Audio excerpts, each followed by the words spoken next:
Watu wa Gulf, ninyi ndio huwa nawahurumia sana. Unaona? Kuna siri nataka niwape.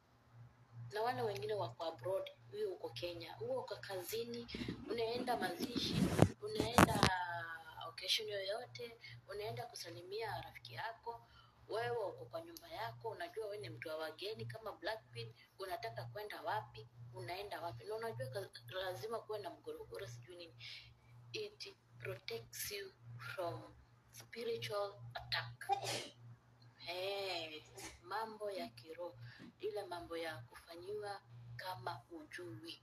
It's like you have locked your body. You can pin it in your hair, you can pin it on your dress. Anyway, mwanaume unaweza pin kwa suruali ama kwa shati ama kwa vesti yako. Haina shida. Watu wa Gulf, ninyi ndio wanakimbilia. Here is a sister keeper. Hii ni mwezi mbaya sana. Na ni mwezi mzuri sana kwa watu wenye wana imani ya Mwenyezi Mungu. Na kuna people they take advantage of kusacrifice wenzao.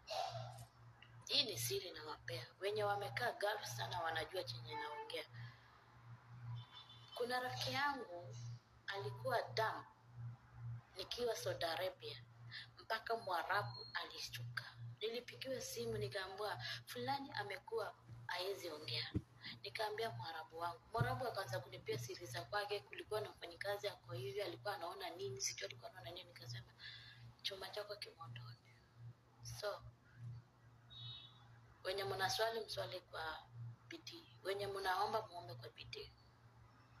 It's high time to be near God. Inapunguza mambo mengi sana na inakulinda na mambo mengi sana. Mwenye sikio asikie, mwenye na mimi sijui nini. This is a spiritual.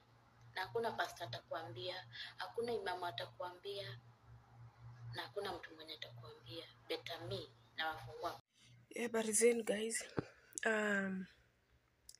Nimesikia watu wengi wameongelea hizi pin.